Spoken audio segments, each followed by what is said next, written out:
শ্রুতিতে রাম ঠাকুর, ফণীভূষণ চক্রবর্তীর লেখা থেকে আজকের নিবেদন। ঠাকুরকে প্রণাম জানিয়ে শুরু করি আজকের লীলা প্রসঙ্গ।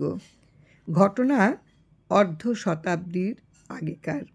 ঠাকুরমশাই কয়েকদিন লব্ধ প্রতিষ্ঠ চিকিৎসক ও 2 দশকের গোড়ার দিকের বঙ্গদেশের কংগ্রেস সভাপতি স্বর্গীয় ডাক্তার জে.এম. দাশগুপ্ত মহাশয়ের বালিগঞ্জ প্লেসের শ্রীরাম নিবাসে অবস্থান করে সেদিনের সকালবেলায় মধ্য কলকাতায় যাবেন। দুয়ারে প্রস্তুত গাড়ি, আগে চলেছেন ঠাকুরমশাই, পশ্চাতে আগন্তুক 2 ভদ্রলোক যাদের বাড়ি ঠাকুরমশাই যাবেন। শেষে রয়েছেন ডাক্তার দাশগুপ্ত ও তার পরিবারবর্গ। কয়েক পা চলে ঠাকুরমশাই হঠাৎ থেমে গেলেন। সস্নেহে কনকচাপার গাছে দুবার হাত বোলাতে বোলাতে বললেন, এনারও তো এখানকার ঋণ শোধ হইয়া এলো। ঠাকুরমশাইয়ের উচ্চারিত এই কথার তখন কেউ খুব একটা মনোনিবেশ করলেন না, কারণ আগন্তুক 2 ভদ্রলোক ঠাকুরমশাইকে নিয়ে যেতে পারার আনন্দে উল্লসিত, আর সপরিবারে ডক্টর দাশগুপ্তর মহাশয় বিদায়ক্ষণে বিষণ্ণ। দিন কয়েক পরে কয়েকজন খ্যাতনামা রাজনৈতিক নেতাদের নিয়ে ডাক্তার দাশগুপ্ত তার একতলার প্রশস্ত হল ঘরে বসেছেন অপরাহ্ন থেকে। কূট রাজনৈতিক তর্ক বিতর্ক চলছে কি করে পরাধীনতার নাগপাশে বদ্ধ দেশমাতৃকার মুক্তি সাধনা করা যায় এই নিয়ে। উপস্থিত সকলেই ছিলেন সেই সময়কার স্বনামধন্য স্বদেশী নেতা। নির্মল নীল আকাশ, ঝড় বৃষ্টির বিন্দুমাত্র চিহ্ন কোনো দিকে নেই। মৃদুমন্দ বাতাস বইছে, শুধু আলোচনার তুমুল তুফানের রেশ ঘর থেকে বাহিরে ছড়িয়ে পড়ছে। এমন সময় বড় কিছু একটা পতনের শব্দ হলো। সচকিত হয়ে উঠলেন ডক্টর দাশগুপ্ত। কি হলো? কি ভাঙল?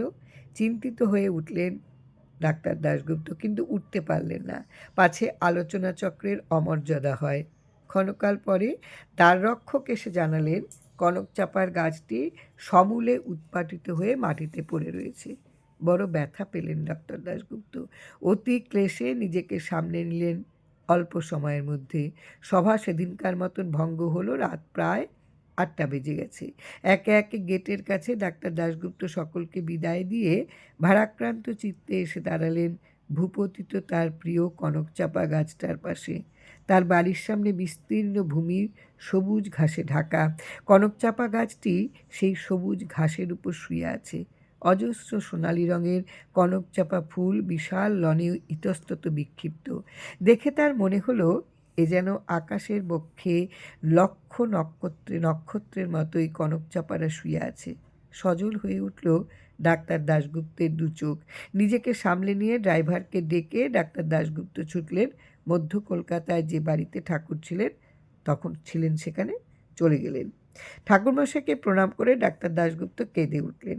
জানালেন, শ্রীরাম নিবাস সেদিন ছেড়ে আসার সময় কনকচাপা গাছটিতে হাত রেখে তিনি যে বলেছিলেন গাছটির ঋণ শোধ হয়ে এলো, তখন তার কথার তাৎপর্য কেউ তেমন একটা ধরতে পারেনি।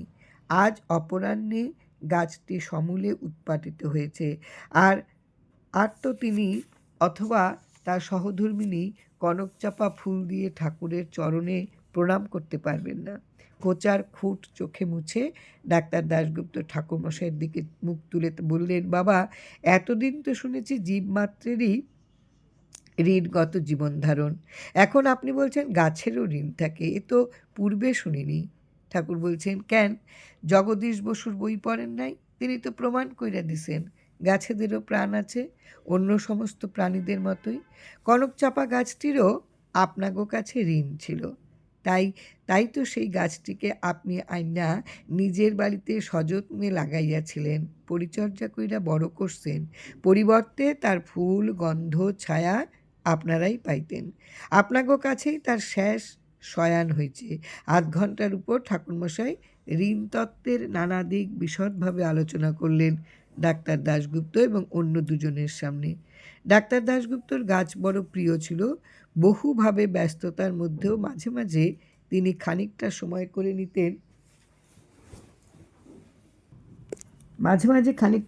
করে নিতেন এই গাছগুলির পরিচর্যার কিছুক্ষণ কাটাবার জন্য। বাড়ির সামনের দিকে বহু গাছ তিনি লাগিয়েছিলেন, এমনকি একটি শ্বেতচন্দন গাছও বড় হয়ে উঠেছিল তার সযত্ন পরিচর্যায়। এই জন্য শ্রীরামনিবাস ছিল ছায়া ঘেরা সুশীতল। একটি প্রিয় বৃক্ষ পতনের দুঃখ প্রথমটা তার বক্ষে বড় বেজেছিল, কিন্তু ঠাকুরমশাই এতক্ষণে কথা শুনে সেই দুঃখ প্রশমিত হলো এবং তিনি পুলকিত হলেন এই ভেবে যে কনকচাপা গাছটির আজ ঋণ মুক্তির দিন। ঠাকুরকে প্রণাম করে তিনি এসে আপন গাড়িতে বসলেন। দ্রুত বেগে গাড়ি চলছিল তার বাসভবনের দিকে। ঘরে ফিরে বারে বারে ডাক্তার দাশগুপ্তের ঠাকুরের কথাই মনে হচ্ছিল। সংহার বীজ নিয়েই সর্বসৃষ্টি, কালে হয় কালে ক্ষয়, আবার কালেই প্রলয়। জয় রাম, জয় রাম।